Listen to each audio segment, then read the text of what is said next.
All right, we're here at Sports Card Culture, podcast number 4.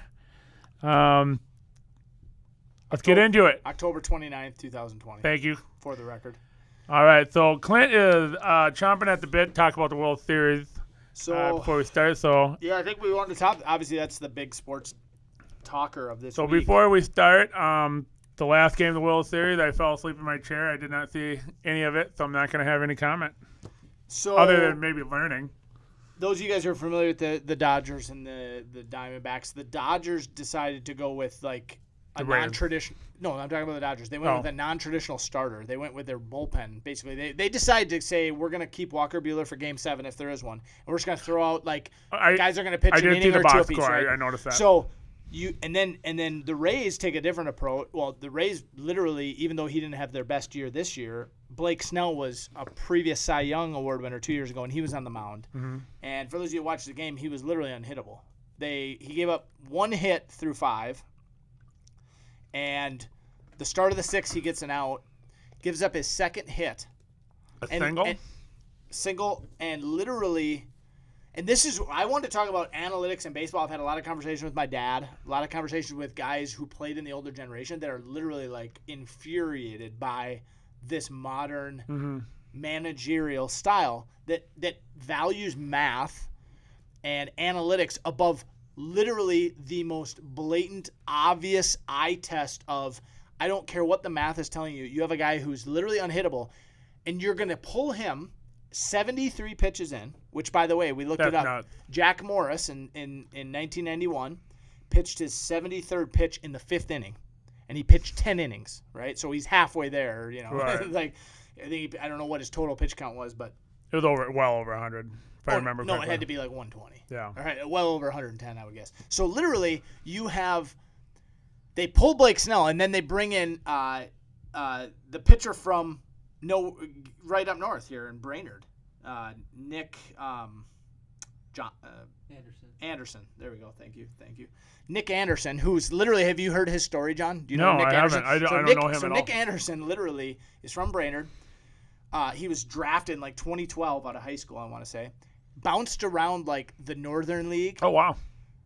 And was literally, his story was he had some legal issues. You can read the article on ESPN, but he had gotten in a fight, went to the defense of his buddy. Somehow it involved a baseball bat.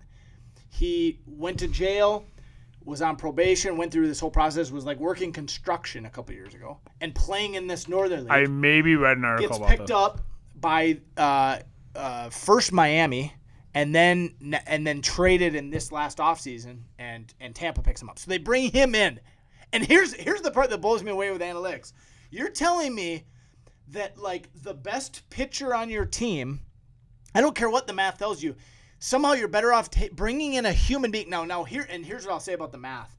There are certain decisions, like we've talked a little bit about like poker and blackjack. Blackjack, okay, mathematically, the cards tell me I always double 11. I always split 8s, okay, whatever. Okay. What's different in this situation is these are human beings, and you can't put an analytic on the fact that you have this veteran who's your best player who's rolling versus a guy who's never pitched in a game like this, who's coming off the bench with the best lineup in baseball, who literally, if you listen to all the broadcasters and everybody who's talked about this game, they're literally like, the proof is in what the Dodgers hitters' response was after this. They literally said, when they pulled Snell, we thought we had hope. Like, they were like, we can't hit this guy. Well, the thing I think you're talking about is, like, maybe your shoulder just feels really good that day, or maybe your mental game is really good that day. The numbers can't tell you that part. Well, and the numbers can't tell you how someone's going to respond to pressure, right? Correct. How and who's going to respond better or worse. Like, the math might say, okay, yes, this lefty has a little bit better right-handed hitters had a little bit lower batting average against his left. Yeah. Dude, you throw that out when your season's on the line. You're in the World Series. You don't ever get there again, and your guy is rolling. Right. They haven't had a guy on second base yet. Like, what? Literally, Kevin Cash should lose his job. From the basic eye test or smell test, when you told me this, like, yeah, it's 73 pitches. It's early in the game. He's rocking. No reason to pull him. I literally, if they would have done this to Jack Morris or John Smolt, he would have given him the finger and said, "Go back to the dugout. Like, I'm not coming out." Like I literally thought you might have that happen. Like I've never seen that power struggle on the mound where like the guy goes, "No, I'm not coming out." Like Snell's like, "You're an idiot." Like when he walked out, you could tell he was so visibly frustrated that like it actually hurt the overall confidence of the whole team. I felt like the whole team just went like, I can see that.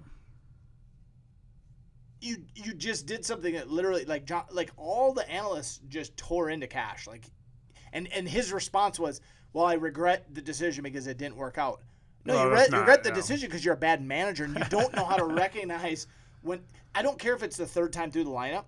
He's your best shot at getting out Mookie Betts for the third time, not Nick Anderson. Honestly, he's your best shot, and the fact that they pulled him, literally, it cost Tampa what could have been a World Series. Like if this was a Twins World Series.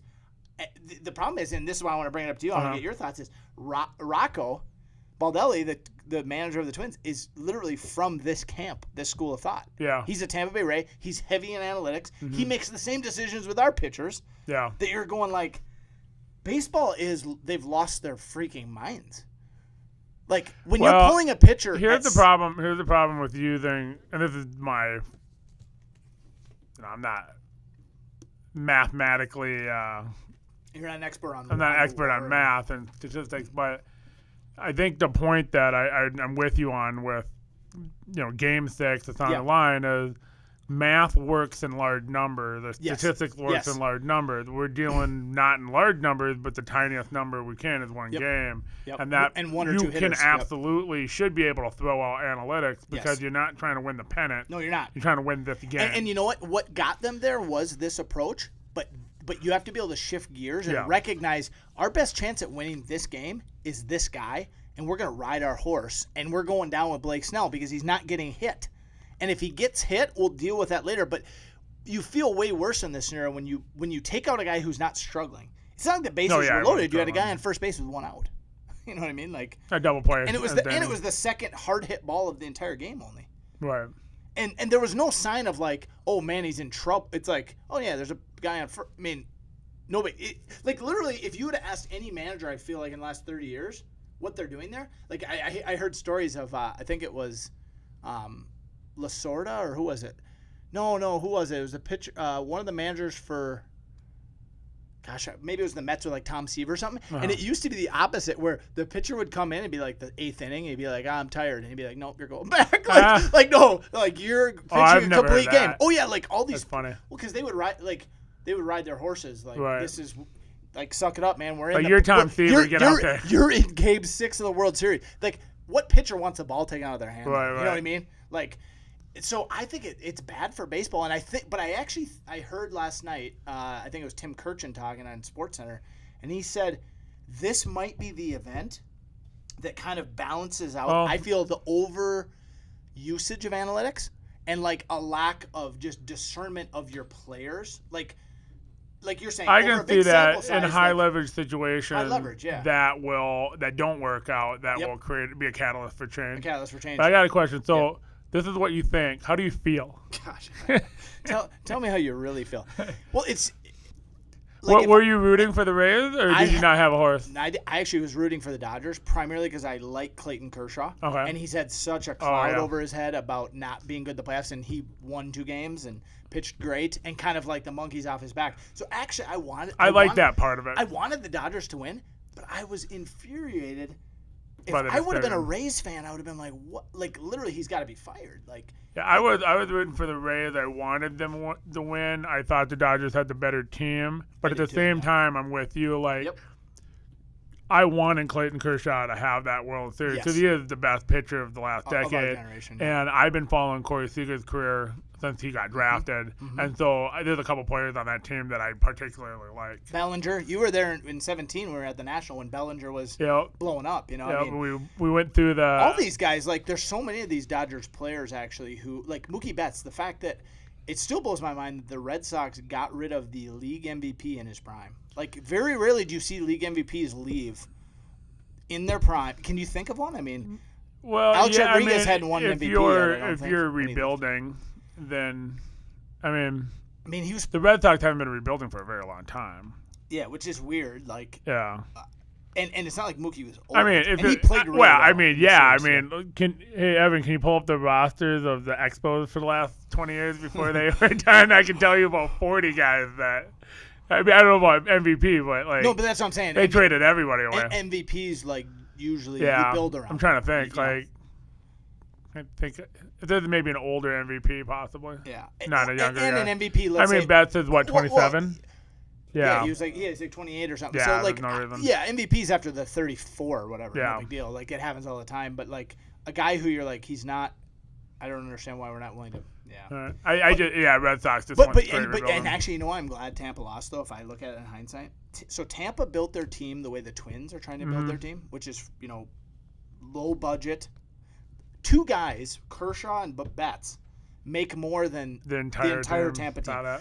And you know why I wanted to see Tampa lose? Because I'm sick of the Pohlads not spending money. No, I agree with that. And I want to see the Twins. See, the Twins have gone, well, we did it that way in 87, we did that way in 91, so we're just going to build a team from the minors and from our farm system. And you know what? The problem is, like, that only works once in every 40 years. And and even when it works, so here's the other part is Tampa dodged a bullet with that crazy – did you see that crazy play where there was like 4 errors on one play? Yeah, where Randy Rosarino was like frozen stumbled, for a second and then went past. Just the weirdest play.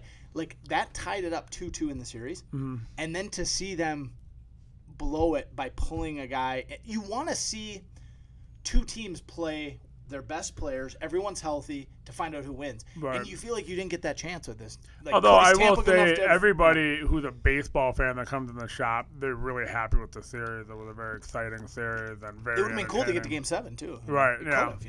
Game 7's the best thing in sports, right? They say the best. Yeah. I mean, Game 7's only come around. Definitely true in '91. Yeah, I mean, a good Game 7 is like, a walk off. Right. There's only been a few of them, Right. Anyway, so part of it for me is, I watched it and I was just like, this guy relied so heavily on some number that what you get, and here's where it comes down to. You're absolutely convinced that he was relying on a stat. For sure. Yeah, so there was some minute advantage they had by bringing in Anderson against, I can't remember who the hitter was. Do you remember? Taylor maybe. I can't remember who was up next. And it was like, okay, so he hits 50 points lower against this lefty, or this righty, and you're going to take out your lefty who's like what you gain in that one at bat, you lose by now having your best player out of the game. That's what's frustrating, because it's not like you can pull Snell and then put him back in. If you could do that, okay, for one hitter maybe. So let me ask questions. So let's bring around the cards a little bit. Do you see any movement on Seager over the offseason? Interesting. I haven't even looked, but I should. What would you say, if you've been paying attention, what would you say his bump has been? Like $40 on the Chrome 10s rookies. $40 on Chrome 10 rookies. What were they selling previously? Like around 80, or no, they're like 80, 90. They're like 130, 140 now. Okay, so maybe like are you talking about his Bowman 40-ish, 20, Topps Chrome? like a 40-ish% bump on Seager, and then what about Kershaw? Oh man, so unfortunately for us, fortunately and unfortunately, 6 months ago we sent 4 Clayton Kershaws to PSA. What, rookie Topps rookie? 2 Topps 08 updates. Okay. And 2 of the Allen and Ginter minis. Okay. They came back like a week and a half ago before the series started. And we had a PSA 9, a PSA 7 on the update, and 2 10s on the Ginters. They all sold, I think, by like game 2 of the series. After that first game where we had we priced them a little bit high, knowing things were moving. Sure. And I was actually super excited to just see the prices when we sold them that they were going for. Now they're probably exceeding that, because a year ago they were about half. Kershaw has come back to where he was. Now, if you look at the overall chart, he's maybe... So maybe back to when he won the Cy Young. Yeah, he might not even be above his peak, but he's back to, And now he also has... And he's selling. He's moving. Yeah, he's moving. You couldn't even move him. Like, they wouldn't have sold had they not been in the playoffs, or had he pitched bad. And that's a big difference, because, like, a card at 25 that doesn't move versus a card at 30 that does move, it's only $5. That's a huge difference. A liquid 30 is way better than a stagnant 25.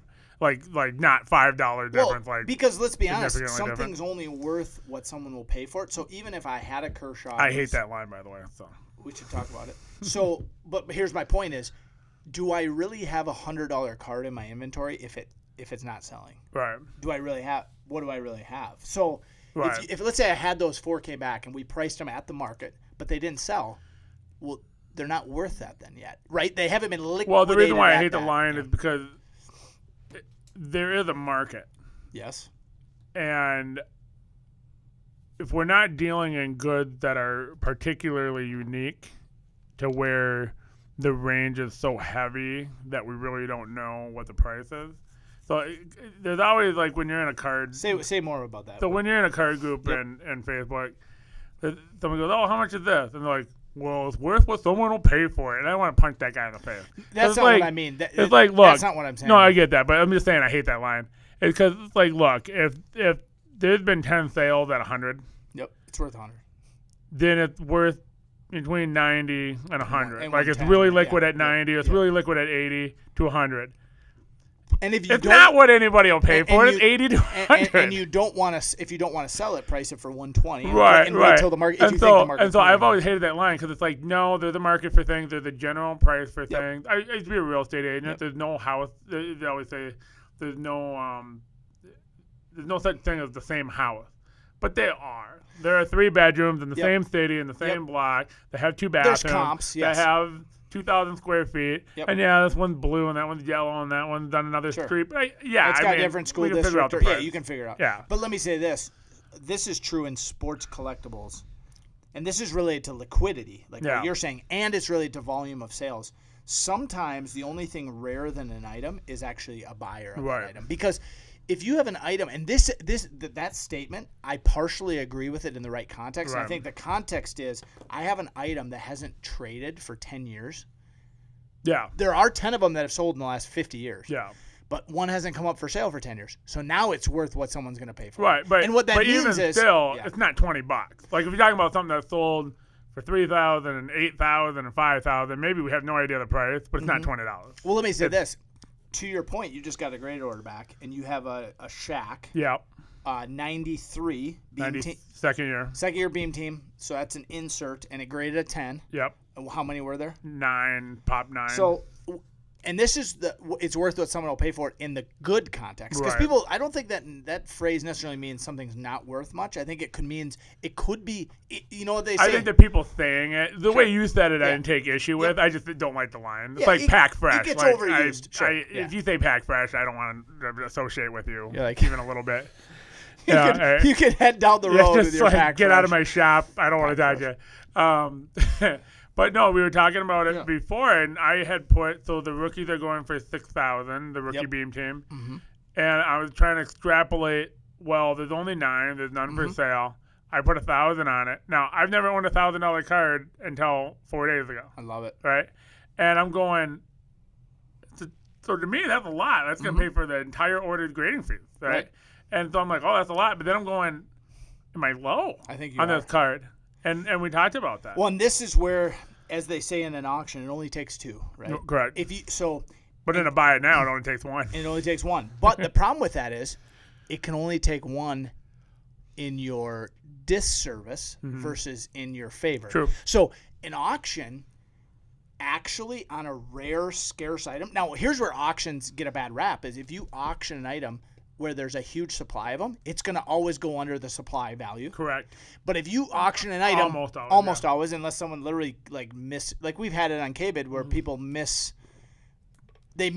people interpret, misanalyze they what it was. misanalyze what it was for some reason, and they end up paying more. Or than they're you both could- really excited about it at the same time. Or they got it, part of the purpose of the auction though is to get people engaged. Right. Where all of a sudden you find yourself bidding on an item that you weren't going to go buy it now, but now that you start bidding, you I have a own it. handful of customers that go, they come in to pick up, and they're like, let's see what I got. And I'm like, what do you mean? What? They Yeah. don't even remember what they bought. They just they get home from work and like, let's bid on some stuff. It's therapy. By the way, this is an interesting for all you guys listening. We're moving into the 4th quarter. Yep. And believe it or not, I talked to someone on KBID, and I'm curious to know by our stats this year. We'll have to look at this after the year. I talked to a lady who ran a KBID auction house here in Minnesota for years, and she said because supply on KBID is cut about in half in January, February, or maybe starting in like December, January, February because of the cold weather, that prices can as much as double. I remember you telling me that. And so you not only have a less of a supply because people are like, I'm not cleaning out my garage, it's 10 below. I'm not going to, but then you also have a bunch of people sitting at home, like you said, on their computers with nothing else to do. Right. Who are like, unless you're way into sledding. No, I mean, Or obviously we have ice fishing there's and stuff snowmobiling and for stuff sure. like that, but it's cold. But people are on their computers way more. And so you go from the summer, people are on vacation at the cabin. I mean, even my dad, we have a seasonal business with the tree farm where once the tree farm's done, he's at home, he has way more time. He probably won't even look at an auction for the business. Some of it's for his own collectible, but some of it for the business. He won't even look at them in December. But then January comes. Yeah, and he's got nothing time. to do. Yeah, he's got time. Yeah. He's got money he just made. So it's, and just for people who are listening for the time, whatever, Clint's family owns a tree farm, and they go heavy on Christmas trees as well as supplying landscapers and developers. Yeah, so I actually will be running that all Thanksgiving to Christmas down in Northfield too. Yeah, it'll be fun. All right, let's get into. So I did a little thing. Like I want us to have a rolling conversation where it's not too planned out, but I did want to go through. This is not something where I can pull the information up from my head in the heat of the moment. So what I did was I went through 2020 Topps RC rookies. Yep. And I want to do, and I don't want to spend too much time on it, but I wanted to do a quick. Go quick through the key rookie cards and maybe talk about what maybe we should be holding on to, what's overpriced, what, maybe talk about it. So I'll just bring up the names. And Evan is a big baseball fan, so Evan, feel free to jump in if you think we're saying something crazy. Every once in a while I'll say something and I can hear him groan. So I'm like, I wonder what that's all about. All right, so first off, Yordan Alvarez, he's right now. So the way I did prices was I actually looked at lots. Okay. I was looking at lots of 4, lots of 6, lots of 8, and then divided. And are we talking just the flagship Topps? Flagship Topps, not Topps Chrome, not Parallel, just base Topps. Base Topps. Yep. And so I did it that way because you can get in a situation where I charge $3.99 shipping for all my cards. Yep. You can buy one, you can buy 1,000. I'll charge you $3.99. Mm-hmm. You wouldn't believe the number of times people buy a $1 card from me and pay $3.99, and that card is worth $1, right? So looking at singles doesn't really help you in terms of pricing because that's just happenstance. Well, you'd have to look at it minus shipping. Yeah, and there's too much. But when you're talking about 6 to 8 cards, then you go, okay, and this is kind of a liquidating price. And did you look at PSA 10s at all? No, I'm just looking at base lots. Because if you're talking about investing, you're talking about like you're not buying 10. one, yeah, you're buying 5, buying 10. Are you trying to accumulate? Are you trying to get rid of them? So Yordan Alvarez, $5 to $6. He had 8 wonderful at bats. He'll be 24 next year, and I believe he has 2 bum knees. Both knees are bad. So both knees are bad, and then he was out because of a knee injury.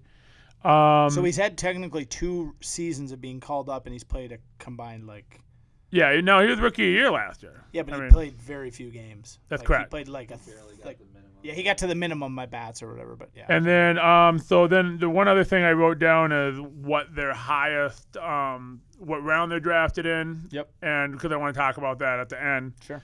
And then what their highest prospect ranking was. So Yordan is an international player, so he's a free agent. Yep. And he got as high as just 42 in 2018 before he made the debut. Are you bullish or bearish? Or are you? I what's think the other thing? so. No, bull and bear. Bull and bear. Are you bear? Bull is good. Bear, bull's up. I was like, are you down. bullish or what's the other thing? So I'm bullish because of the injury. In other words, I think his prices are softened, and if he can come back and play, him as a player, the injuries. As a player, that's not. The injuries concern me, but his market is down. Anytime someone's hurt, like Steph Curry was out all year, Kevin Durant was out all year. Now those guys are different because they're established players, but I'm bullish on those guys because they're not in the limelight. Yordan Alvarez didn't play in the playoffs, so his prices have a suppressed. Now, I'm not saying I'm bullish on him. No, do you think you should buy? That's another question. So buy or keep? I would just hold. Bullish. I would hold. You'll hold? I'm not buying. I've actually been a hard sell on him since before he got injured. But once he got injured, you're not selling him, right? Because it's too suppressed. Well, I'd already sold him. Okay, so you're and bearish. I'm still a seller. Okay. I'm still a seller. When I was watching SportsCenter at the shop, and they were like talking about how both his knees were bad. He's 24, and I'm thinking Tony Oliva, right? Mm-hmm.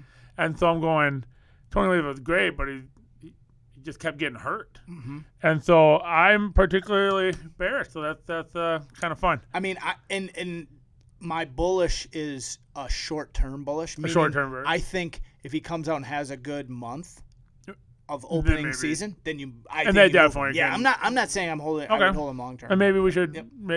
And so I'm sort of long-term sell on that. Yeah. Just sell them when you get them. Yeah. I'm just not a believer. Gavin Lux, $3 to $4. 175, 3 home runs. He's 23, the year younger. First round, top 100. Got as high as number 2.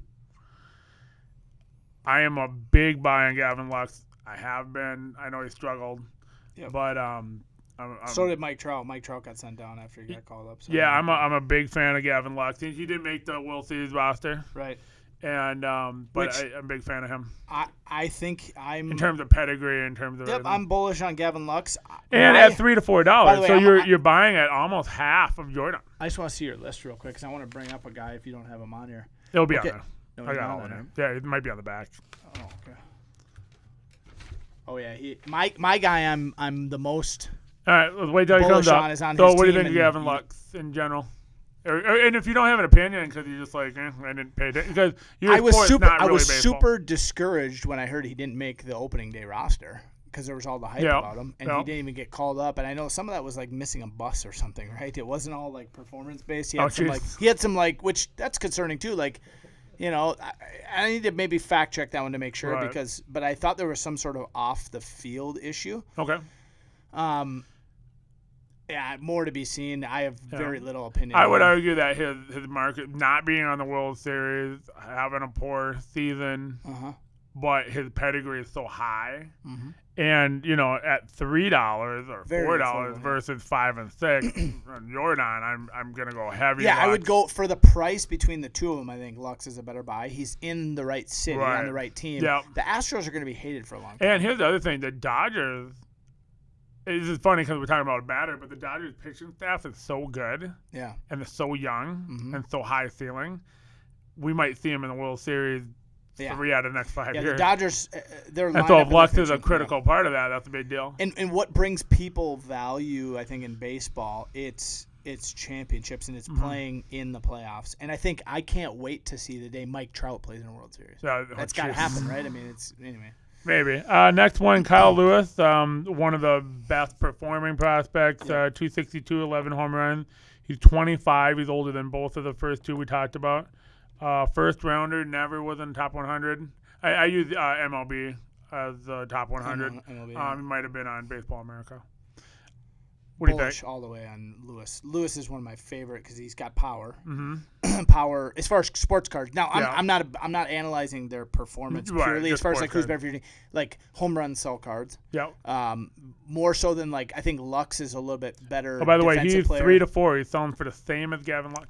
Yeah, I think now the thing he doesn't have going for him that Lux does is he plays in Seattle. Yep. And Seattle's a smaller market, and since the days of Griffey. Well, the other thing with Seattle and West Coast teams in general, including the Dodgers, is that everybody's asleep by the time they're playing the game on the East Coast. You don't see them play primetime, because they're playing so late. Right. Same was true of even the Warriors until they started playing in the playoffs. Now, would you be buying on Lewis or would you be holding on Lewis? I'd be buying Lewis. I think I'd be buying Lewis and Lux. I'd be selling. Next one, Randy Rosarina, 9 home runs in the playoffs. Is that right, Evan? That's a record. Thanks, though. 281, 7 home runs, and the 9 plus. He had 7 home runs in the season. He had 9 in the playoffs. Anyway, most hits. Yeah, most hits too in the World Series. Wow. Yeah. I mean, and then breaking records. Now he's 26 years old. He's an old prospect. Yeah. So here's my thing. I got a very big opinion about him. Yep. He's a all day sell. He's Easy not sell. a top line prospect. Never in top 100. Never in top 100. And what you're seeing here is you're seeing a temporary massive bump because of a short-term heroics in the highest leverage situation. Yep. And so the question is, not having that pedigree, is he going to run that out? Right. Is he going to go even higher? I have my doubts, and I'm a sell. Sell all the Rosarino. way. We had this conversation in the shop the other day. You caught lightning. $5 to $6. You caught lightning in a bottle with this guy. Mm-hmm. Like we couldn't sell his stuff fast enough. Not because I don't think I'm not saying he's going to be a terrible player. No, he might not the be. level of is he going to break World Series records again? No, probably not. Probably the odds are against him doing. Is he going to have and then at 26, he's particularly old. And he plays for Tampa. I mean, Tampa. I think we'll see Tampa. Yeah, but they can't fill their stadium. Like they, you know what I'm saying? Like it's not the Yankees. You're talking more like Florida team. I'm saying if he just did this for the Yankees, I'd say maybe let's take another year or two on this guy. Okay. Like because I think you're saying market from from a Kyle Lewis from a market standpoint, but even more so, like I think it's Kyle Lewis, but even more. You know. Nico Horner. But a fun story, by the way. Okay. Fun story. Nico Horner, 50 cents to $1. 24 next year, 222, no home run. He really doesn't have a lot of power, so he's going to have to hit for high average. He is first rounder as high as 47 in 2019. Sell. You're a sell at 50 cents to $1? Sell. I mean, yeah. I think they're 10 cents when he doesn't like become a starter. I would argue that your downside is almost zero on Nico Horner. He's at least a hold. I mean, What's the I point have of zero selling? confidence in him. I'm more so I'm thinking more so a sell on like autos and stuff. That's okay, like, fair enough. If I can get $10-15 out of an autograph. Okay. Yeah, the base paper tops. Yeah, like you said, to get 50 cents, I maybe would just hold them to see. Like right now, I'm pretty much. We were holding everybody except for a Rosarina in the end, and we were selling a couple guys you're going to talk about, probably Bichette and a couple other guys earlier on. All right. So what I would do is I was real bullish on Nico Horner before the season started. Yep. Horner and Kyle Lewis were the two guys who weren't selling for much, and I was telling all my customers when they pulled them, I'm like, just hold on to them. Yeah. I was obviously right temporarily about Kyle Lewis. I do think Nico Horner will end up being a good player. The lack of power is the most concerning problem. Right. And so he's going to have to take Tony Gwynn approach, hitting 320 and 325. What you'll notice, though, is like if you look at sports cards relevancy, the only guys who really didn't hit for power are the rare exceptions of the Ricky Hendersons who did everything else. And he hit a lot of Ricky Henderson hit a lot of home runs. Relative to, He had the home run record. You know that? For leadoff home runs, yeah. But I'm saying like he would have hit 250 for his career. Somewhere around there, maybe 300. Yeah, so maybe 300. But I'm saying, and then Tony Gwynn. Yeah. And then you got, Puckett didn't hit because his career was shortened. But there's not a lot. Ryan Sandberg, he hit the most for second base. I'm trying to think. All these guys hit home runs that you're mentioning. I mean, they weren't home run hitters, but they hit home runs. But when you think about the guys who really sell, think about the guys in the vintage guys. Ruth. Yep. Mantle. Mm-hmm. Aaron. Yep. Mays, those guys are all 500-600 700 home runs, So I mean, high average guys are good for your team, but they don't I would say at least hold on them just because I just don't think your downside is it's just anything. It's not worth. Yeah, there's no downside. Yeah. Trent Grisham, Buck, 10 home runs, 251. He'll be 24 as well. Brewers, right? Or no? Traded. Padres. So when did he get traded? Before the season. Okay, so he didn't. Okay, so he only played with the Padres. Well, that's Padres, his best upside. He is a first rounder, and a relatively low value, and he's a home run hitter. Yep. I don't really have an opinion on him.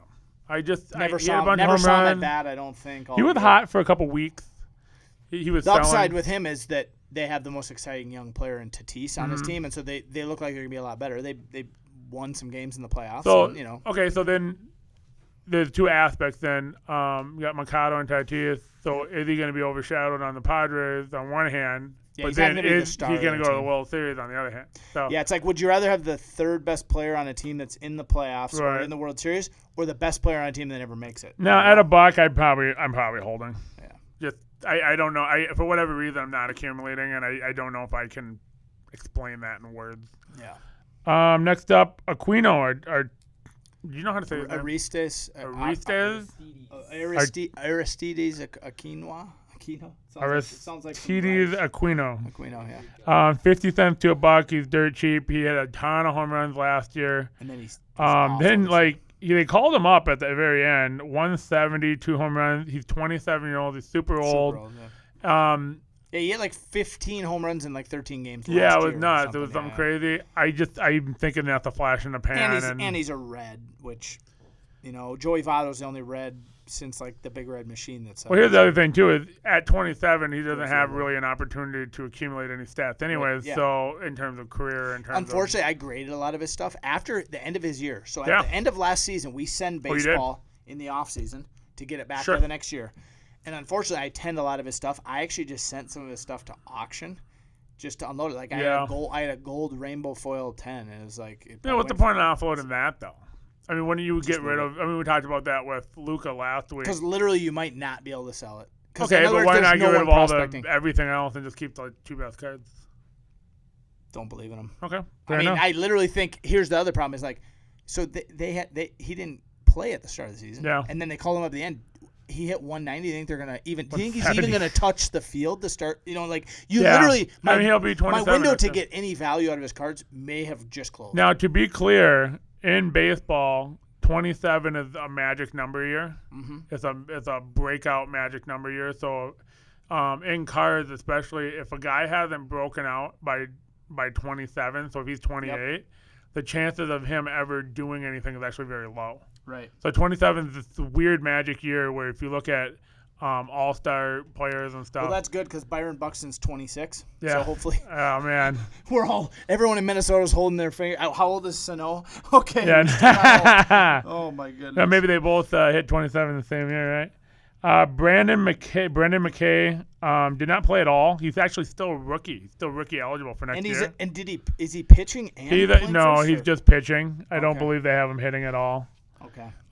So it's only as a pitching prospect now? He's 24, first rounder, as high as 12. He's a really talented pitcher. I actually like him, but he's at 50 cents a card, and so you can extrapolate that into the higher end stuff. I actually like him as a buy, even though pitchers are really rough to invest in baseball. Yeah. And we talked a little bit about that in one of the former podcasts. Is that going to change at some point? Mm-hmm. I don't know the answer to that. But actually, I like him. I don't know if I would advise anybody to go out and buy heavy, but he's so cheap. Yeah, he had an injury too. Yeah. So, similar to you. Like if I have them, I'll just hold on to them. I'm not gonna go out of my way to sell them yet, but yeah. Next up, probably I would argue the best. Yeah, I would argue still the best prospect. And hold on. Let me say one more thing. Go ahead. As far as pitchers, this is actually connected to our first conversation. Because pitchers aren't pitching complete games, they're not getting shutouts. They're not getting no hitters. Even if they have the opportunity, I think that actually hurts the value. Yeah, they're not racking up strikeouts. They're not racking up. No one's going to touch Nolan Ryan's numbers. No one's going to because.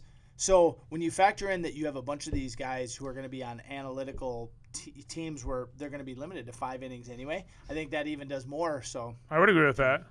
So ultimately the message is be super careful with pitchers. Well, because the home run for a pitcher is a complete game shutout, right? Or a no hitter, we could say, right? And maybe we'll never see one. Did we have one this year? We had one. Giolito had one, yeah. And you know what? He immediately sold. And I think there might have been. Was there a combined where there was multiple where they pulled them and they continued the no hitter, which is so stupid. Yeah, it's not as fun. Okay. Well, the Braves went back in the '90s. The Braves had a 4-pitcher one. 4-pitcher no hitter. Yeah. All right, next one. I would argue he's the best prospect, and it's not the one you're thinking. Bo Bichette selling for $4 to $5 cheaper than Jordan. Yeah. Hit 301, 5 home runs. He's 23. He's on the younger side. Yep. Second round pick up to 11th in 2018. Yeah. I don't know if I'm a massive buy, but I see no reason to try to sell him off. No. Especially with that young Blue Jays team. Yeah. We're sending him to grade at this point. One of the ways we hold is to grade. Because it's just Absolutely. Bo Bichette is a good long-term He's got the guy. name, too. Yep. So we have a bunch of these guys. And the hype, yep, and the pedigree, yep. and the age at 23 next year. So he's 22 this year. And on a team that's getting and he was raking. I mean, got hurt. I can't remember the injury, but he got hurt. He came back pretty quick. I mean, he had to be. Was he the rookie of the year? That hasn't been announced yet. He's not eligible. Oh, he's not. Okay. No. Oh, because the year before. I was gonna say at 301, he probably had the best average of all the rookies, right? Yeah, I think so. So, Tony Gonsolin, Dodger pitcher, 50 cents to $1. Some people think he's going to win Rookie of the Year. 231 with an 8.9 strikeouts per game, which is nice. 9 is good. Yep. Over 9 is really good. He's 27. He's old. 9th round. Not much of pedigree.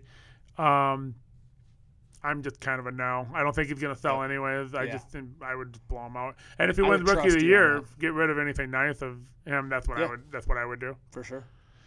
Dustin May, Dodger pitcher again. He's got the best hair of any player. Yeah. $1 to $2.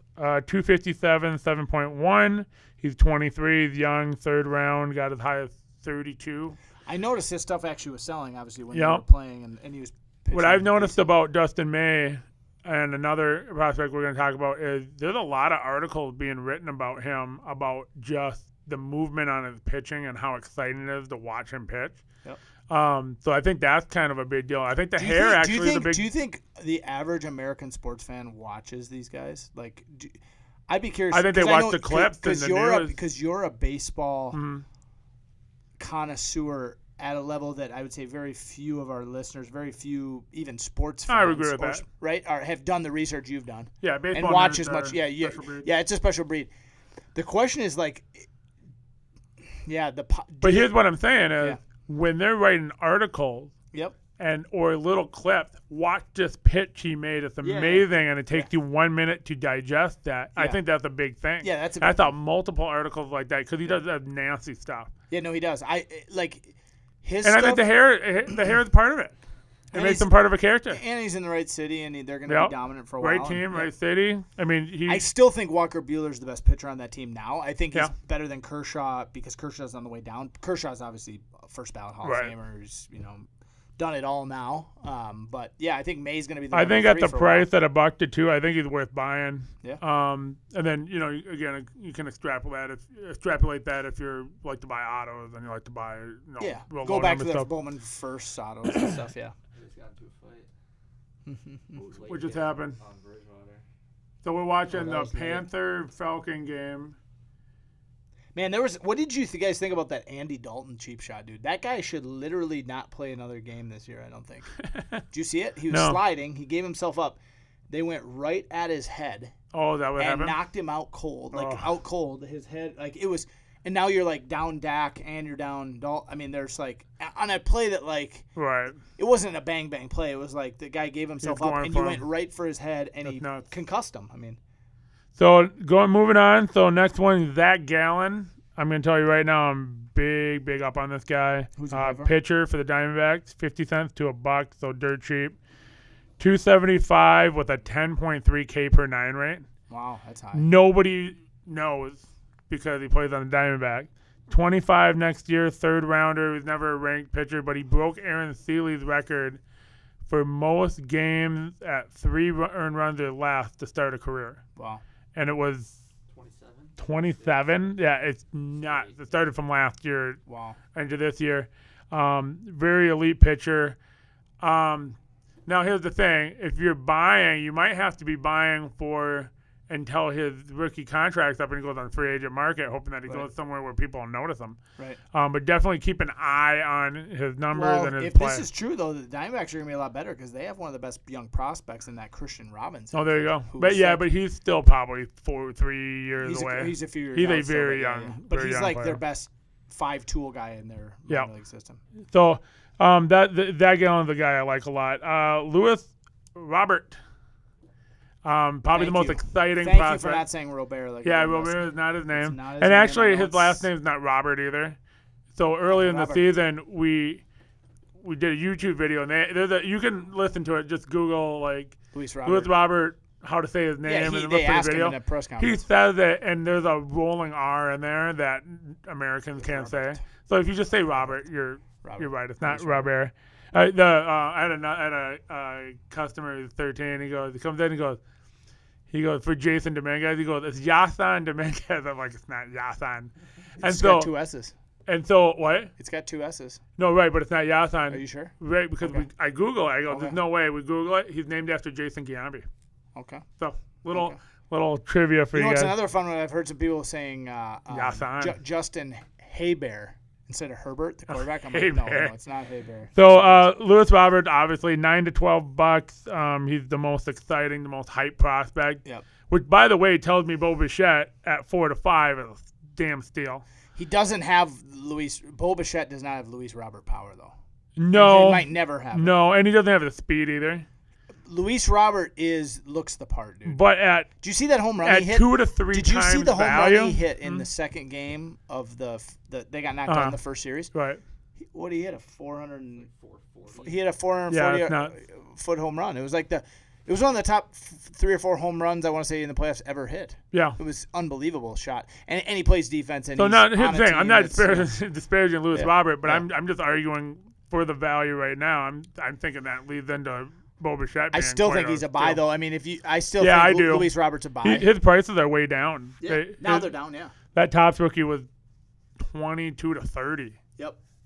Right And when we have a Series bunch 2 at came out. PSA that we're going to get him back Yep, and then so do I. hold for the season and just, I think Next one, we got 2 more left. Bruzdar Gradwell, he was the other one I was talking about when I talked about Justin May. Where did he was he come getting from? a lot of articles talking about his stuff and like these nasty pitches he was doing. Did you watch him when we had him at all? I didn't. I really saw him play for when he got to the He Dodgers. struggled. He got hit hard. He throws. See, professional hitters aren't intimidated by 100 miles an hour in No. straight. But And here, I'll tell you and he something got, about. when he got pounded, he got hit. I'll tell you something about Gradwell though. When you watch him pitch, it doesn't even look like he's trying to throw the ball. No, he doesn't look. It looks like he's playing he soft throws top, hard. and it goes 99. The question is, does he have a second and a third pitch? Yeah. I don't think it's There you a go. question of is his fastball elite. So he's super cheap too, 50 cents to a buck. Yep. 309. Now here's what's funny is he only got a 5K9 rate, which is weird. But he's 22. He's the youngest guy on this list. And so I think he's an intriguing prospect. But he had arm problems too. The whole reason that our trade with Boston and LA was they were concerned Wonky. about him. He got wonky. They had to redo it because of him. Right. And so I'm actually really high on Gradwell, even though he's a pitcher. But again, he's so dirt cheap. But he's dirt cheap, so He's that's dirt why. cheap. But he's also a reliever. Well, whether he's going to move to, I think he's going to take the Johan Santana route. Yeah, he If might. he got that kind of nasty stuff, and he's or is he going to take the Mariano Rivera route? Maybe. Start as a Maybe. starter, not and struggle. I'll tell you this: that when he blew the kiss at what was it in the NLCS? He gets the last. Who was that, Evan? In the NLCS. Honestly, I'm not sure. So Tatis. Oh, yeah. So Tatis is rounding third, and then he got the out, and Gradwell blow the kiss at him, and Tatis loses his freaking mind. And like that kind of stuff, that's good for cards. Yeah, it gets, yeah, it gets for you sure. an article, as long as he doesn't get too crazy with it. But he's very emotional when he's pitching, and you can really see Which it. can be a negative, but also a positive. Right. People are drawn to be fans of that, but it actually is not helpful. But if it probably as a gets pitcher. too Yeah, much, yeah, it gets yeah. to be too much. Last one, Edwin Rio, the guy who wasn't even on my radar. 50 cents to a buck, real cheap. 250, hit 8 home runs. He's old, 27 years old, 6th round. They've never said been ranked. The Dodgers scouts and a guy I know has been super bullish on him all year. Okay. Said he has the best pure power of anyone they've seen, and that includes Cody Bellinger, includes all the guys. And they so got. Did you see what he did in the NLCS? Right. He hit home runs in back-to-back nights. You didn't even see him in the lineup in the World Series. Well, here's the thing. He would have to be taking like the Josh Donaldson route at his age where he just explodes. Remember, 27 is that magic number. If he explodes on the scene, wins the AL MVP. But here's also what we're talking about, John. Like, for those of you listening, some of you guys are going to be into like long-term investments. Like, I'm an Edwin Rios believer in the short term for sure. A year or meaning two. He has that breakout year or two. Like Donaldson wins the MVP. I think you sell him. Then. Right. I don't think. Now think, he's 29. Like the only baseball player that's currently playing that I'm buying and holding, like that I'm gonna have when I retire, maybe is gonna be Mike Trout. Well, out of this list, who would you hold long term so far? Bo Bichette and Luis Robert. I absolutely agree. And I think Bo Bichette, because you said his prices are so much lower, I think make him a better buy. Correct. Or maybe even an equal buy. But here's the thing about Edwin Rios is Edwin Rios, they're what, 50 cents? 50 cents to a buck. So literally, if Edwin Rios goes from 50 cents to $5, Yes. it's a bigger jump than if Bichette goes to 8. Well, you would have Or to go 3 to to 8 20 or 30. Yeah, so I mean, Part of it is the upside. It's like a penny stock. Edwin Correct. Rios is a penny stock, whereas I think Luis Robert is your like, hey, we're early part of Tesla. So the or last whatever. part of this, I just say target for 2021, and it's not really target as in you should buy, you should not buy, but like names you should know. Yep. I'm going to tell you something. Wander Franco at 20 years Big time. old will make the roster next year, most likely. Yep. He has so much of a higher ceiling than Luis Robert has. Yeah. It's not even close. Because he's younger. He's way younger. But he's not. I don't think he has the power though, does he? But Quite the power. I mean, he doesn't have that. well, level here's the of thing: power. guys who break out, the superstars, the He's Mike, He's a middle infielder. right? But the ridiculous Yeah. Mike Trout types, they usually break out in their very early 20s. Acuna, Trout, Yep. I'm Soto. trying to think, Soto, what Yeah. have you. So really, Wander Franco, and I don't have any How about pricing. Ozzy Albies though? Busting I out like this Ozzy year. Albies a lot. I think he's well affordable. And now I'm gonna butcher these names. Jared Kalanick. Oh, Kelenic Kelenic. for the Mets. So he's right now he's the number 9 prospect. Kalanick, Franco's number 1. Christian Pache. Pache for the Indian or for the. Yeah, I was watching the Braves. game. I was watching NLCS. Pache. And I was like, that's how you say his name. Pache. I've liked him for a couple years now. Yep. He's 10. been Brendan around for McKay 15. is 12 in the Okay. current list. Michael Kopech. Yeah, I know you Kopech, liked yep, him a pitcher lot. for the Sox, He's a yep. pitcher. Alec Kriloff, Twins prospect. Yep, he looked good when he hit the ball hard. Big fan of him. Nick Madrigal. Yes. Can never say his last name properly. Orioles. White Sox. Oh, he's a White Sox. Yeah, 36. And then a guy I've been hot on for a couple years, pretty young, but I can't remember how old he is, Jazz Chisholm Yes. for the Rays. Marlins, thank you. So Jazz, maybe not so what, I know what team he plays I mean, for. we're all hoping as Twins fans that But like those Royce are Lewis, 1, 2, 3, 4, 5, 6, 7. Those are 8 players out of top 100. You probably should just know their names. They have Yeah. prospect cards right now out of Bowman Chrome. So Yeah, the only keep an eye guys out I for 'em. recognize, the guys we've graded on that list are Wander, Kelenic, a couple Pache autos. Rushman too. Adley Rushman is a big prospect, but he's quite a bit younger. Well, He's like 19. I'm gonna right? tell He's you. first round pick. He played college to baseball end too. this, I got a little thing that I've learned. This is just something I've learned, and this is what I believe. So take it for what it is. So I was in this big fantasy league, 20 managers, 25-man minor league system. We kept 12 players every year. It was insane. I was in Wow. it for 8 years, so I really dove down.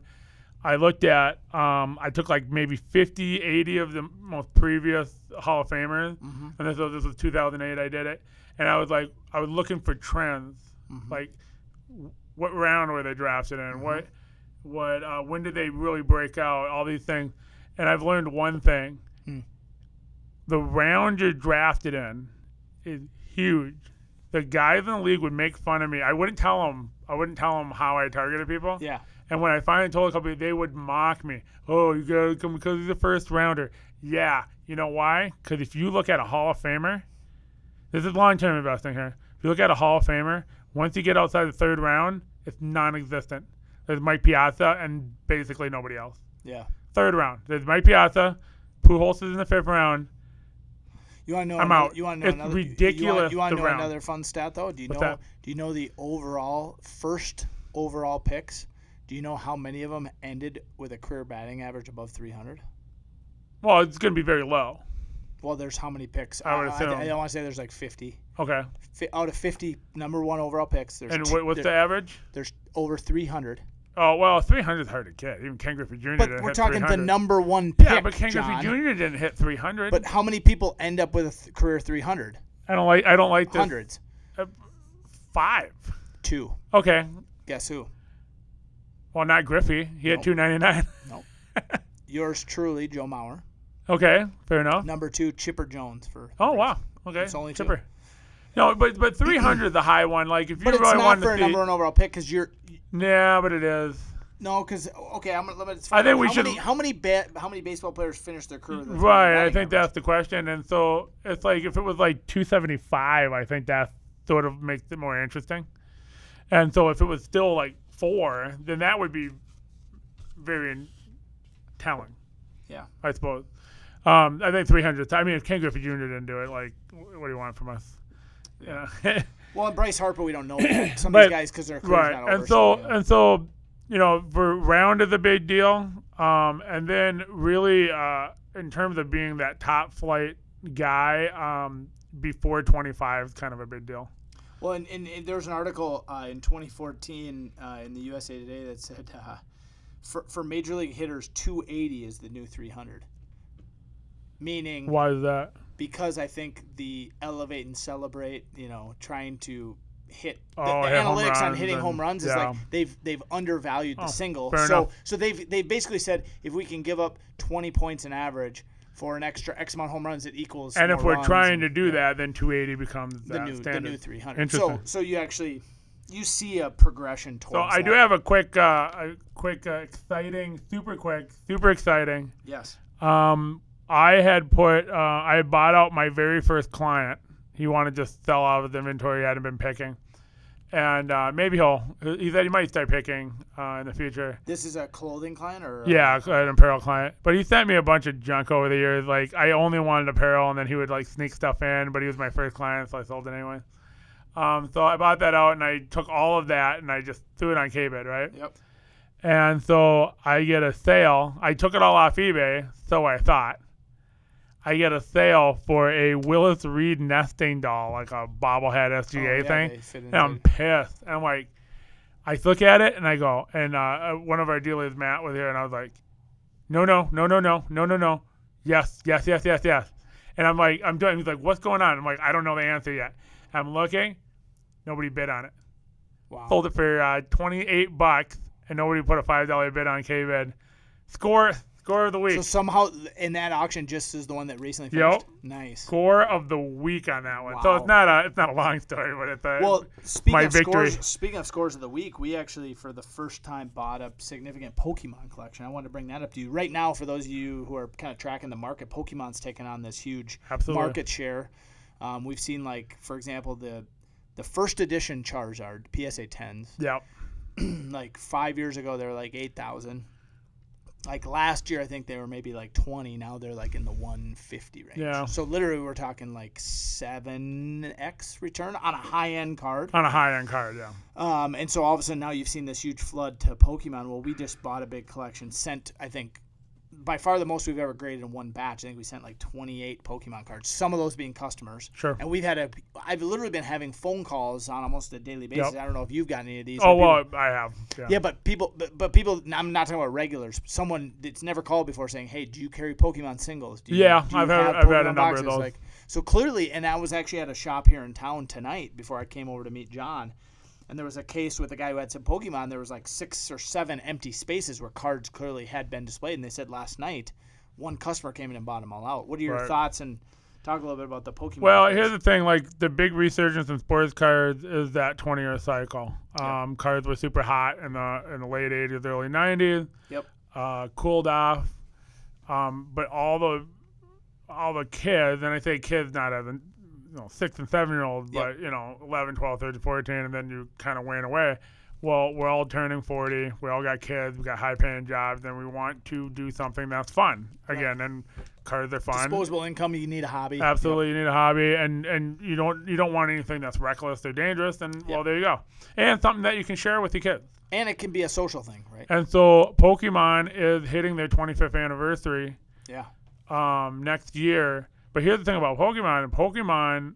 The kids that liked it the most were actually under 12. When they started. So it's not shocking that it's taking a little more than 20 years. Sure. Because they were so young when they started. How do you think the Pokemon Go craze played into that? I think there was a resurgence. I read a couple articles where Pokemon cards got a big bump after Pokemon Go. Pokemon Go has gone down quite a bit, but I play it every day with my daughter. Let me ask you this. Our first year, 4 years ago when we went to the National, remember we had that long conversation with a guy who came buying Pokemon, right? Correct. My guess is we see 5 times as much Pokemon at this next National? Or Probably. like in people's cases. Well, here's the thing. Like, I'm going to have see a lot of graded. Pokemon. No. You don't see a lot of Pokemon. I'm going to have graded Pokemon in my case. Yeah, I'm building. So what I'm going to be trying to do is I'm going to try to be building these master sets where so I went down a Pokemon rabbit hole, and apparently master sets are extremely collectible. Okay. And so just having the full set, where that used to be a thing in sports cards, not so much anymore, but still kind of important with sports cards. And so I'm building them just to bring them to the National to sell. Nice. But let me ask you this. Do you see, because I don't play Pokemon, so I want to get in the head of someone who knows people who actually play it. is it a different group of people that are buying a graded Charizard than it is someone who's playing the game? Yeah, so this is what I've learned. I've learned that there's two values. Yep. Sometimes, so right now in Darkness Ablaze, which is the most recent main release, Champions Pass, this is called a holiday box. Okay. And so it's kind of small. It's a very small set. Smaller print too. Right. Like total quantity card. I think so. Okay, yeah. And then, so what'll happen is like in Darkness Ablaze, everybody wants Charizard. Charizard is $120, $130 card. I haven't checked recently. Yep. But there's a Crobat that's a V, and it's like $20, $25. Yep. And I was asking my customer, like, why is this Crobat so much? It's a very playable card. It's a really valuable card to have For your deck. And so everybody, so everybody who's playing needs to have that now, Crobat. you know what? I was told something about this week. So this week I bought a collection of Pokemon from a middle-aged lady who was moving, and in it I found out later there were some fakes. Okay. And so these fakes were of a lot of the foil, like full art Charizard big names. Is it relatively recent years? Yeah, the last few years. Wow. So, so I talked to another customer, and I've kind of been trying to educate myself with asking people that know a lot more than about this, which doesn't take much because I know nothing. And this lady told me, she literally said, I was like, oh, I'm just going to throw them away. And she's like, no, don't throw them away. She goes, people actually who have a real one will take this card and put it in their deck and play with it. Yeah. And so I was like, so were these made I've never heard that, purpose? But I deduced it immediately. Well, because it makes sense that, like, if I had a first edition... Now, Charizard isn't good for the game, right? You can't play it in the game. But it's not even like you can at all. You can't at all. Okay, you can't at all. So this is something else I learned. So what happens is they retire cards. Okay. So that gets you to make it so that you have to buy a newer product in order to keep playing in the official tournament. Okay. And so they will retire it. So one of the things I saw was there are some cards that will be valuable when the product comes out because it's a very powerful card. But then once it retires, the value actually drops. Because it's not a particular collectible card, but it was a very valuable card in gameplay. And I was asking another person about this, and I said, like, and this is more so in Magic or something, but I'm like, you have, like, let's say you had a Black Lotus, which actually you'd want in your deck, like, and it's graded by Beckett. You're not going to crack it out there and play with it. No. Like, but so I would guess there's probably a demand for low grade of but those you can't cards play for a Black somebody that Lotus actually wants either. to play those. Oh, you can't? No, you can't. That was banned very early I don't on. even know enough to know and then I'm sure they retire cards as well. I don't know that for sure, but that was banned very early on. Because, like, for me, I don't think I'll ever get into playing the game of Pokemon, but, like, I do see an investment opportunity. Absolutely. And I would have to look at some of the demographics as far as like you were saying, to hit on a point, I think, and this is really what brought me back into cards. My story was I got married, had to clear out my stuff with my parents, and that included cards. I had to figure out if they were worth anything. Well, my brother now, who's 2 years older than me, has two sons, my nephews, who are 10 and 8, and they're getting into cards, which is getting my brother, their father, back into cards. So you have these, like you're saying, but then you also have a sense where, like, and I actually got a call today, which is interesting, from the Savage, I forget the name of the paper, and out of the blue, the guy called, he's like, hey, just wanted to do an article on sports cards. Like, it's hit my radar that these are a thing again. And so I did this a very small local paper. A local paper. It's, I've never talked to the guy. I don't think we've ever had anything featured in their paper other than maybe our business was opening when it first started. And so we had this long conversation, and it was funny how nostalgic it was for him, because he's like, yeah, I remember when I was little, like, I'd save up my money and I'd drive my bike to get cards, and the fun of opening it. And, like, that whole experience is being shared. Like, so today one of our customers bought a bunch of Christmas, like, we got some of those Hidden Fates tins in, and he wanted all of them. He's like, well, Christmas Hidden Fates is super high. He's like, Christmas is coming. Nah, my son nothing to do with Christmas. No, but it does. He's going to give them to his son, though, and they're going to open. Well, they might open some now and possibly. some, possibly. I mean, we were at the market price. How did you get the Hidden Fates tins? You're looking at them. Where did you find them? Target. Recently? Holy this smoke. week. This week. Because I put in a big order for them, and they weren't coming out until December. What did you pay for them? Do you Just remember? regular. What? I don't think the upcharge on them. Is it like 20 or is it less? I believe they're $29.99 cost. Okay. I think I sold them to him at 40, which maybe they're worth more than that. They were worth a lot more than that. You're high. The booster. Well, I don't know. Marijuana's not legal. Did you look it up? Did you look it up? eBay for 35. Oh, okay. Well, then that's fine if that's what they're going right. But the booster went from like 150 to like 450 in a matter of weeks. Like the booster packs? Yeah, the booster I box. think is that different than the tins? Yeah, because the tins are only going to have a handful of packs in instead of 36. Yeah. I just thought like you went like MSRP but it on it. also I was like, it looks geez. like the Hidden Fate tin with the. I don't know if the Charizard with the or the Gyarados. Yeah, is worth there's more. a shiny Charizard in there, I believe. That, Yeah, no, they're selling for a big 35 or deal. 40. Yeah, Okay. they're $40. Yeah, that had a huge spike about a month ago. So I just talked to a guy tonight at that shop who him and his buddy have ripped 13 cases of Hidden Fates Holy booster boxes. 13 cases, and they've graded a bunch of them. And he said a Hidden Fates tin for $40 is a can't lose, Right. because he said there's enough other cards. He said there's. He told me the number. I don't know what it was. 50 cards worth over $10 It's like or last something. year's basketball draft, like basketball. where they're so loaded with rookies. Whereas the Champions Path, it's you get the 2 Charizards, Yeah. or there's one other card at all. Yeah. So like Hidden Fates, it's got a more balanced Right. like value. Rebel Clash has a lot of nice mid-range cards in it. So the hard thing for me is I don't know if you've typed some in on PSA's Yeah. website. Like I'm trying to learn what this all man. means, like It the took- numbers. When and I sent the like, first one my head's spinning. with Bruno, hey Bruno, what's up? I asked him, he was in the store today. I go, hey, I'm going to talk about you today. Can I say your name? Because last week I talked about you. I'm like, I don't know if I can say your name. So he's like, yeah, sure. But he was, what was I saying before I went on a tangent about Bruno? typing into PSA. Oh yeah, like so the he was Pokemon the one side. that sent the very first card that I sent in for a customer. Yeah. And he never graded before, and I know sports cards. We spent maybe 15 minutes trying to figure out the proper title because it was a Rainbow Charizard out of Champions Path. Yep.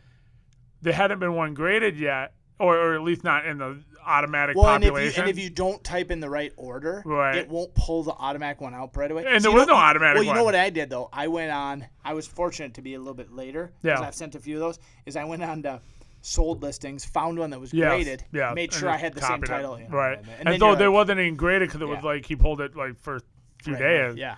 And so we were trying to be the first one on Which, eBay. by the way, interesting. Another point, and this maybe we can end with this because we're probably how far are we? Oh, we're- Hour and 7 minutes.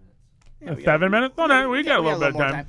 This is a thought to me. So I watched Sports Card Investor guy Jeff Wilson, who watches stuff pretty often. One of his last topics was about the investment of unopened wax, not in buying it to open it, but buying it to keep it unopened. Right. And interesting thought is related to Pokemon right Yes. now. Are these boxes worth sitting on as an investment? There's a lot of Pokemon collectors who are sitting on unopened product. And here's what he brought up, which is an interesting thought. And I knew this, but I hadn't articulated it or had someone articulate it. No.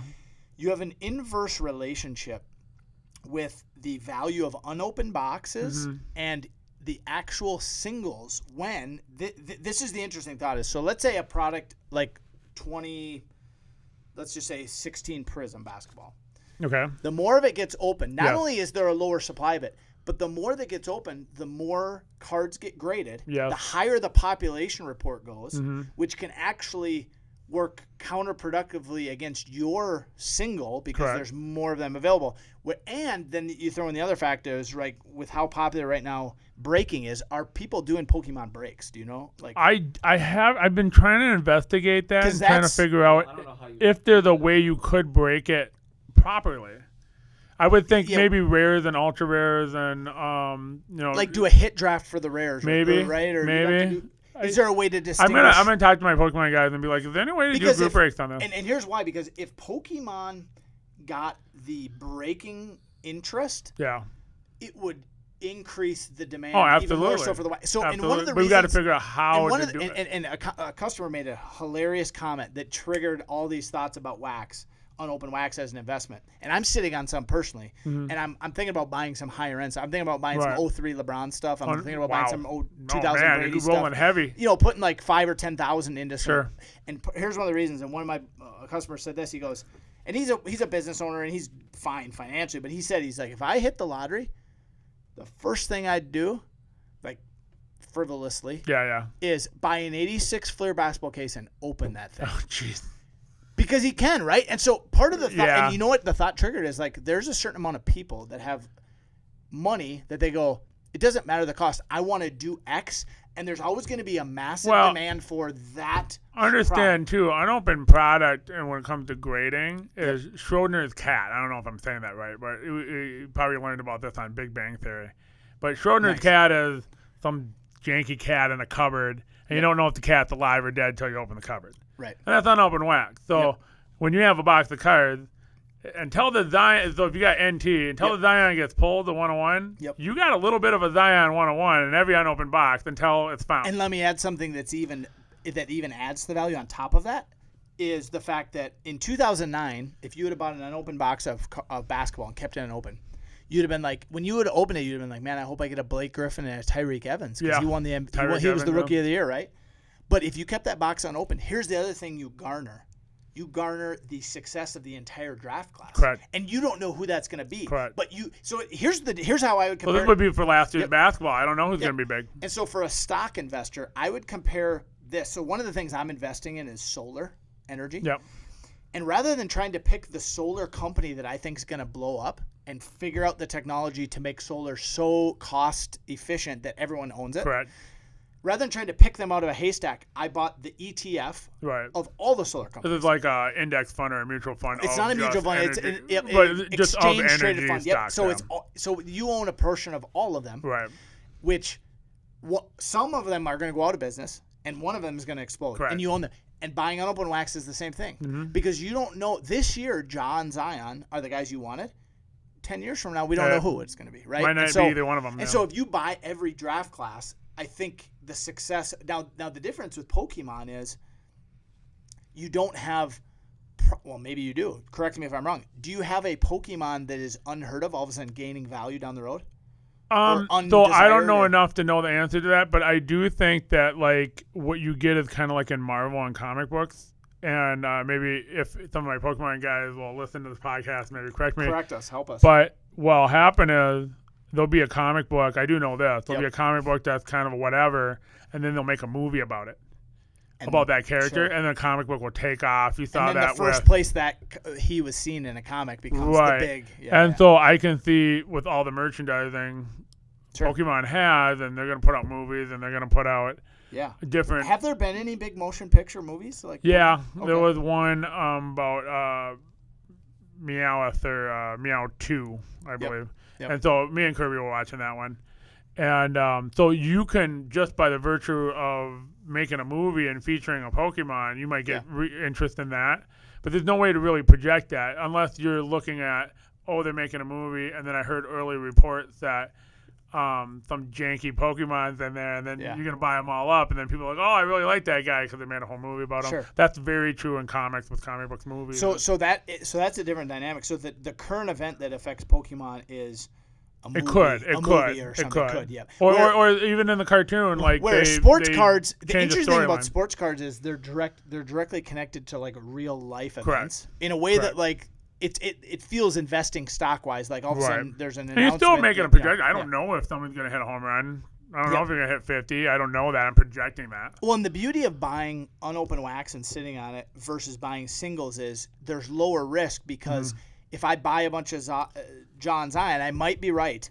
But if I buy wax and those guys do good, I'm right. But if they don't, but someone else does, it's even like if you have then too, if you have a real janky product. I said janky 7 times now. Thank you for that. The word of the day. Janky. The word of the day, janky. If you got a real like kind of whatever product, it's not like a single where it's going to go down to 0. Right. It maybe you bought in at this is old Bowman draft pricing. This is like 2009 Bowman draft. By the way, 2009 Bowman draft, $60 a box. Anyway, I bought 4 of them. So did you really? Yeah, I didn't get in trouble. What? Do you know how much those are worth now? Yeah, I look them up. How much? So, how much? Tell her. Last time. 10,000. What is it? 10,000. I think they're a little more. 12 maybe. Something like that. Yeah, I was showing. I was talking to a customer about buying a case every year, and I said like, you would have lost money here, you would have had the same amount of money here, and then like 2008 was good. Kershaw. Yeah. No, Kershaw was. Or whatever 6. It was, something with you would have made a little money, and then I'm like, you get to 2009, and you're like, what's up? And then you go down, and you're like, so. Overall, you're doing really well. It's just some, but here's the point being: you have to buy every if you bought in at 60 and you can only sell them for 50, you're not really. out. You're out with some inflation there. You're out with some opportunity Well, cost. what you are, but what you are is you're. But you bought into 09. But your value on 09 pays for. Oh, all the rest of it. absolutely. And then you many times over. Yeah. I mean, oh my gosh, what would a sealed case of that stuff be worth? How many boxes per case in those? 12 probably. So they were probably $700 cases, $600 cases. So now though, because there's obviously an increased value. For those of you listening, I don't know if you guys are aware, but like when a case is actually sealed, the value is disproportionately, exponentially more valuable than if you almost. I'll have to do the math, but if the box is open, you have them all, but it's not sealed. Yeah. It's a huge Yeah, I think exponentially advantage. is not what you're looking for. I think premium is what you're looking for. But I'll give you the number. I actually know a guy who brokered the sale of an 86 Fleer basketball case. Right. And the owner, before they sold it, pulled up one corner of one flap. Yeah. And they were stapled in the corner. He pulled up one flap to like look at the boxes inside. Right. That one flap being open cost him like $200,000 in the value of the case. Wow. Well, actually, I'm really happy you brought that up because I actually had something written down that I want to talk to you about.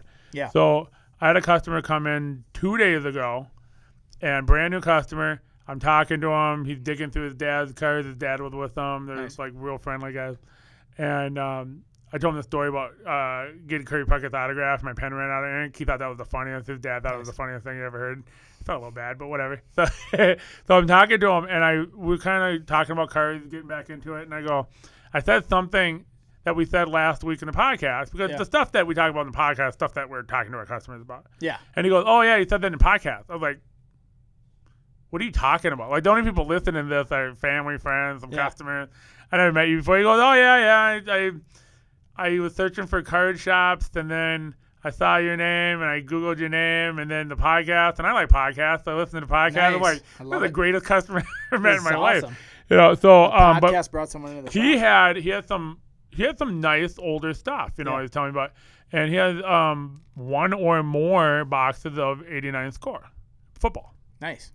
And so I looked it up, and I was like, geez, I didn't know the prices were that high. What are they? Like 800 $800, for a box. Makes sense. And so I talked to him about baseball card exchange. Getting them wrapped. And so you probably would do a better job explaining that than I would. Yep. And I thought it might be a good thing to talk to people listening what baseball card exchange is, what they do, and what kind of values you get off of that. So baseball card exchange is to unopened boxes what PSA is to cards. They authenticate boxes. And what are they authenticating? So they're authenticating that both the box is authentic, the packs have not been tampered with and resealed, and that the proper amount of cards is in each pack. A big concern is that resealing, especially on the wax. For sure. It's literally wax. So now PSA, pack. you can send in a single pack to have them grade, but they will not grade or seal an entire box, and that's what baseball cards are. Now let's be clear, and now let's talk about something here. Yep. If you bring in a sealed box of 09 Bowman Draft, Trout, what's the first thing they're gonna do in order to authenticate it? What do they have to do? I don't know. They're gonna take the wrapping off the box. Factory wrapping. Yeah, they take which the factory. blows people's mind. Yep, they take the factory. They're not supposed to mess with the factory wrapping. So they take the factory wrapping off, and then they have their own wrapping they put over it. Now, one of the other things is I actually have a case of 90 Fleer basketball I bought in a collection that was sealed in a sealed case. Now, one of the things they'll do is when they authenticate it, if you bring them the whole case sealed, they'll give it the FASC designation, which know about this. From a sealed case. Oh, wow. So you can buy a box of 86 Fleer basketball that's wrapped, that's authentic. Mm-hmm. You can also buy an 86 Fleer box that's from a sealed case. That's wrapped as well. And it gives it another level of So this would be the difference between getting a JSA certified autograph and a JSA witness certified autograph, where an agent actually walks and here's where it. the market factor's different. A sealed 90 Fleer basketball box, they're about 100. If you get one from a sealed case, it's about 125. Yeah. So there's a 25% increase in that box specifically. I haven't looked up the other one. So they're going to wrap it. They put a sticker on the back that says what year it is, what sport, what product, And they'll actually put, if you bring them an 86 Fleer box, they'll tell you how many Jordan stickers are in there because they're going to look at each pack. Oh, wow. And you can tell. Oh, who you the can tell sticker how is. many stickers. So, Oh, like, wow. I've seen, I don't know if you looked on eBay, you can look at a box that's sold, and they'll say 3 Jordan stickers, I did not know one that. Jordan rookie on one front of one pack. Because they can see the you can front see card. who the front card is. So you really can buy a box where you know some of the information. You know about a ton the of box, the and information. then prices are going to vary based on that. Absolutely. I didn't know they did Yep, that. so they do that too. So you'll see all those This is notes why I wanted on you to their talk sticker. about it. And so they charge you, I think it's 5% of the retail price of the box to wrap it. Now, I think there's a cap on that. I've never had them grade like an 86 Fleer box. Yeah. It's like you bring them out a $200 box and it costs you $10 a box to wrap. But once it's wrapped, like for those of you listening, I would not buy a box, a high value box that isn't wrapped by them on eBay, because my concern would be packs being opened. Almost like a Michael Jordan Fleer rookie, I wouldn't sell one that wasn't graded because I don't know enough about that card to authenticate it if you want to myself. open a vintage box, buy one that's BBCE, Baseball Card Exchange. It'll be on eBay. If you look at the auction houses, most of them, if you send them an unopened box, they're going to send it to Baseball Card Exchange, and then before they can sell. So that's the last aspect is the market has accepted Baseball Card Exchange as the premier expert in authenticating these boxes, especially on these high-end boxes. Steve Hart, if you got a $40 box, you're not going to pay him to wrap it. But anything that's worth... So Steve Hart is the owner. He's also on the board for PSA. Oh, wow. And he's their box pack expert. Like he knows, what the nuances of... And they'll actually grade. I don't think they'll give... I have to look actually at their stickers. They offer some other services. I think they might actually grade... the condition of the box. Oh, wow. The actual package itself, the box yeah. itself. So, like, I was talking to a guy who said, like, and the box collectors, I don't deal with a lot of box collectors, so I'm starting to learn that. But, like, I have 2 89 Upper Deck baseball boxes that I'm going to get wrapped at the National or whatever the next show is that they're there. Yeah. And he was saying these boxes, in his opinion, he's like, these are in really good condition. So they actually bring a premium, the actual cardboard not being Are you going to have to get to a point where if you get a high grade on it, you're going to put an acrylic or something so that you don't jack it up at some point? Yeah, it's one of those things you got to definitely take care of it. Now, the wrapping will help hold together some of it. But, yeah, so Baseball Card Exchange they also are a big buyer. But they're probably the leading seller. There's not many places right now that have, if you go on their website, they have, like, it's cool, like a 71 Topps baseball sealed case. Oh, dude. A 1976 I football walked by, sealed case. we were rushing somewhere last year at the National, and we just walked by their booth, and I turned my head, and I don't know what I saw. I saw like a 72 Topps football box. I was like, what? Huh? Yeah. You're like, I need to why am I looking at this stuff? Like, so shouldn't exist. If any of you guys go to the National, they have a huge, like, quad of cases full of unopened wax. And you can actually bring boxes to them there and get them sealed. But you should check it out because there's packs. I mean, they'll have, original 77 Star Wars Here's boxes something that our Pokemon collectors, I assume they probably wrap Pokemon. So if you guys are sitting on some old wax that's real high valued, maybe want to consider that in order to retain your investment long-term. And I'm thinking about even, like, if they, if we don't have a show until next summer, I may even drive down there with some stuff. Sure. Partly because I have They're in Indiana? Illinois, but southern end of Illinois. Okay. Yep, so right in the border-ish, I think. I think they're a couple hours outside Chicago. But I actually have a sealed case right now where the tape is literally deteriorating. Okay. And it's no longer sealed on the one end, but it's sealed on the one corner. Do you think it'll still be sealed? I'm hoping they're going to... Okay. And they'll make that determination. But I need to be really careful with the box itself, the case, because once that opens, I lose $25 per box by 20 boxes. Or 25%, yeah. Or 20, whatever it is, if it's a $100 box. So anyway. All right, so got a question for you. Yes. So I got my big PSA order back, my first one since 1999. Oh, man. So one of the cards I had was a 2004 Bowman Heritage Mahogany. These are numbered to 25. Miguel Cabrera would be like, I think some people might consider it a rookie. 2003 is a rookie. Yeah. I got a whopping 2 on this card. I get this card back. I'm looking at it. I'm showing it to everybody. We cannot figure it out. In like 3 minutes, Clint looks at it and goes, it's right there. There's a crease on his forearm. It's a very dark card because it's mahogany. It's a weird textured card. The card actually isn't smooth. Yeah, it's thick, and so it's... And so Clint was able to find the crease, and there was a crease. So today I got back Bruno and a friend of his. They had sent in 7 cards. This is what I referenced earlier with they sent in a couple of Blaine's Charizards. Don't start. Blaine, Minnesota. Word up. So, and then they had some. I can't remember how the allotment went, but there was rainbows out of Champion Path, and then there was a shiny. Okay. So it would be 5 cards. So there's some sort of split between rainbows and shinies. That's all they sent. Where they older Blaine's Charizards and then new stuff. shinies and rainbows out How of many Champion total Path. cards? 7. 7, okay. And so They paid $50 a card or something? 50 a card is 75 a card. 50. It might have been $75 service. Plus shipping each way. Yeah. So it's like 110. No, that's another one, but probably about that after all the fees and everything. So he pulled a 6th out of one of the Champions Pass Charizards. Wow. And so here's the thing: you're looking at this card, and he got like a couple 10s too. So and they both got 9s on the Blaine Charizards, which are good for an old card, yeah. And so so what I was telling them, I'm no expert, but I know enough, and I've been listening to you for longer than I. Anyway, than you'd ever hope. Nice. So I told him, I said, look, it's not the corners. Right. Because a 5 corner, to be accurate, the worst grade, you can get 1 grade higher than the worst aspect of a card. Subgrade, yep. Right. Generally. Unless you take a qualifier, then you can go. Okay. Yep. And so that means there's a 5 problem. There's a 5. I'll tell you what a 6 is. A 6 is a scratch. Here's the thing. It's a scratch. Look at the corner. We can tell what a 5 corner looks like. Yeah. That's not a mystery to anybody. We can tell that if there's a 5 edge, it's not a 5 edge. And we can tell for the 5 centering, because the 5 centering might be, what, 80-20? Man. I mean, it's got to be pretty bad, right? 5 centering would have to be extremely OC. Yeah, probably like 80-20, 90. I mean, so in other words, there's no way it's one of those 3 aspects. There's no way in hell. It's a surface issue. And the same with my 2. Yep. I'm looking at it. It's got a little whiting on the corner. Well, that's not a 1. No. I know that. Centering wasn't a 1. Well, and I'll tell you this for those of you listening. The highest grade PSA offers for a card with a crease is a 4.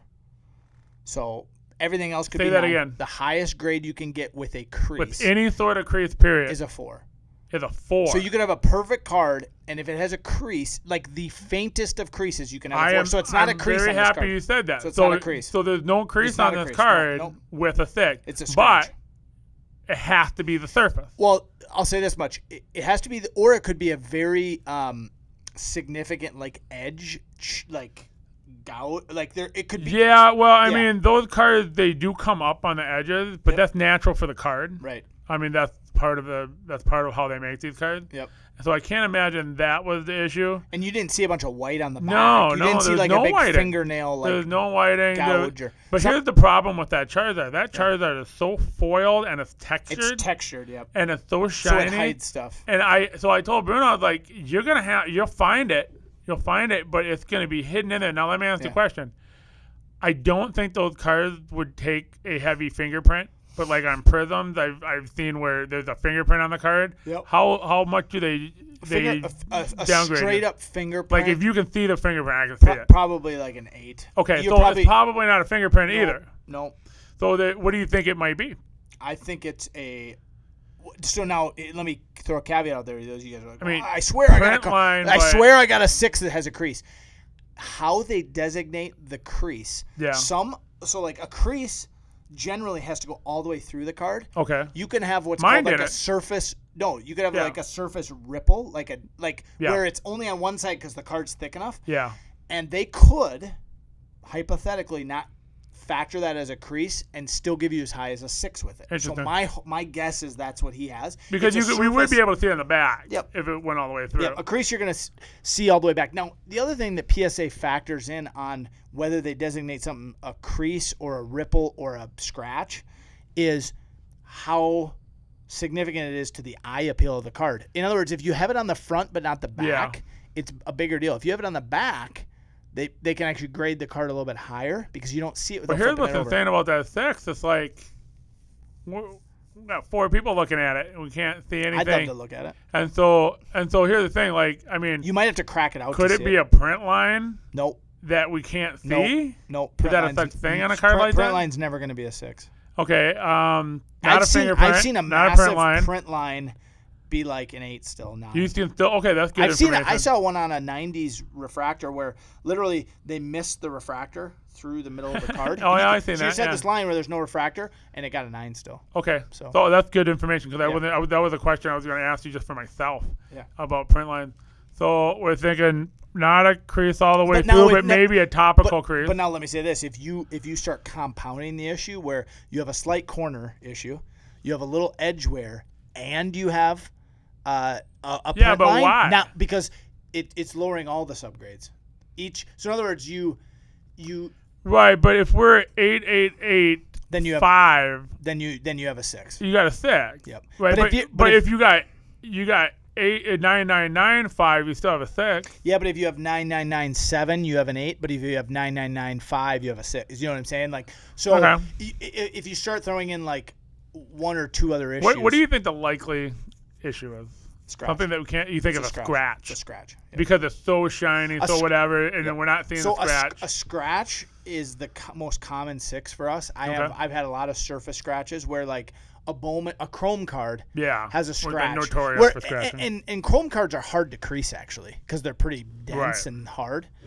So when you have a 6 on one of those, it tends to be Okay. bad. Whereas maybe a scratch. your Miggy is a paper stock. Yeah. And you can also get with those, you can get like water damage where you get ripples. I would be curious if that issue on your card wasn't caused by water Interesting. possibly, and not actually. And then what happens is if you look at the edge of the card and you see discoloration, Oh, fair enough. that could be. And it's a very dark card, But so now maybe these, it's these there. guys open the card themselves. No one else is handling No. And, I mean, we looked at it, and I no, but I mean the wiped it. Pokemon, they didn't get it from someone else. No. They pulled them out of opened packs, and we wiped them. Factory damage. We wiped them, and so they must have. But here's the thing, though, and so I was talking to another Pokemon customer about this, or Yeah. no, I was talking to Matt, one of our dealers, Yep. one of my dealers in the shop.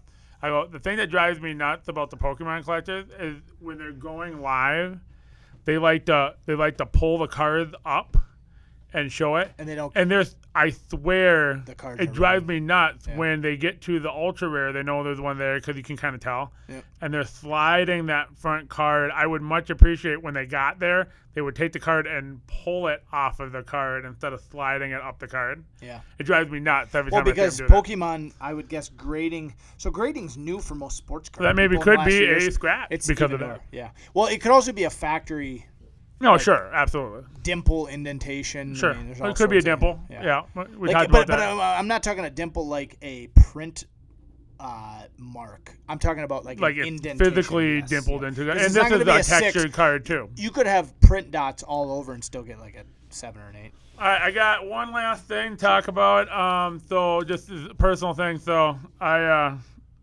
we're finally getting something nice in our house. We're putting a new bathroom in the Nice. house, and we haven't done anything to the house that's pleasant.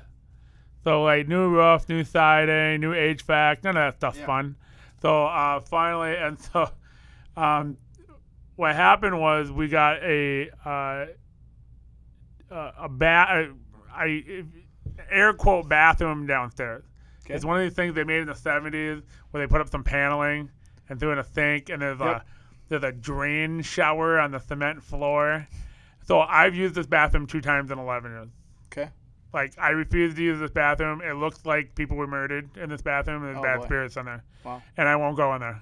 And I peed there twice our first year, and I'm just like, never again. Because the alternative was like you peeing your pants, or No, I just hop around until Annie gets out of the bathroom. Nice. You know, and so what happens is we got to use this bathroom for a week, while the upstairs bathroom's being done. Oh wow. So they put a new toilet in there. There was a leak down in the basement.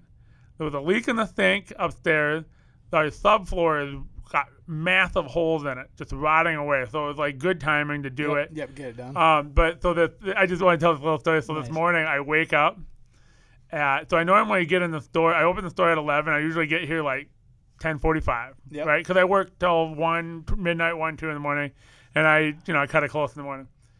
I wake up at like 8:30, and I turn to my wife and I said, I gotta pee. I'm gonna get dressed and go to the shop. I'm not using that bath. I did use it last night once. It was just like Annie won't go down there unless Kirby goes with her, and vice versa. They keep each other company from the evil spirits. So we need to like come over and do it. It's got a heat lamp light in it. Well, here's one of the things. The reason why it's like this is, so our house was built in the 50s. Yeah. And so in real estate, in the 50s, what they did was they were building inexpensive houses that were not finished. And that's why in Minnesota, when you go down there into a basement, sometimes you'll see a toilet just sitting in the middle of the floor. It's just no walls, no sink, no nothing. There's a toilet there. So there's a pipe there, and the way you capped off the pipe is put a toilet there. But the point of it was that you would build a bathroom at some point. Sure. And so now we have houses where nobody has any trim in the house and nobody has any finishing. And a lot of people think that was a change in culture. Like we don't need the wainscoting. That's not true. What had happened was they gave you a starter house that you would finish as you made more money. You know, you come back from the war. Well, there's unfinished basements even in right, but you come back from the war, you get your job, and then as you make money, you finish them. Well, nobody ever finished them, and that's why we have these houses without trim. And so that's why we got this creepy 70s drain shower. By the way, look who won the game. The only guy. There's only one guy who bet on. Oh, look at that, Matt Ryan. Winner. Cards have just gone up 10%. Bridgewater got his. Wow.